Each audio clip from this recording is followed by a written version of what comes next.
ब्रेकनंतर बुलेटिनमध्ये आपल्या सर्वांचं पुन्हा एकदा स्वागत। साधारणतः 1.5 वर्षापूर्वी कुंभमेळा पार पडलेला आणि या कुंभमेळ्यापेक्षा जास्त चर्चा झाली ती एका निळ्या डोळ्याच्या मुलीची, अर्थात मोनालिसाची।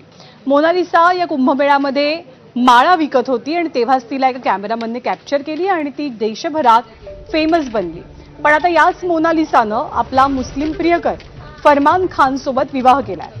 हा विवाह सोहळा केरळमधल्या पुआर इथला मंदिरामध्ये पार पडला। मोनालिसाचा प्रियकर हा मूळचा उत्तर प्रदेशचा आहे आणि या दोघांची ओळख फेसबुकच्या माध्यमातून झाली असल्याचं सांगितलं जातंय। गेल्या 1.5 वर्षांपासून ते एकमेकांच्या संपर्कात आहेत, पण दोघांचे धर्म वेगवेगळे असल्यामुळे त्यांच्या नात्याला घरातनं तीव्र विरोध होत होता।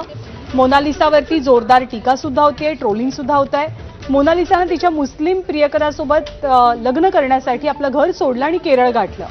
तिथे त्यांनी पोलीस संरक्षणाची मागणी केली आहे आणि या घटनेमुळे सोशल मीडियावर पुन्हा एकदा मोनालिसाची चर्चा सुरू झाली असून प्रकरणाला कौटुंबिक आणि धार्मिक वळण लागलंय।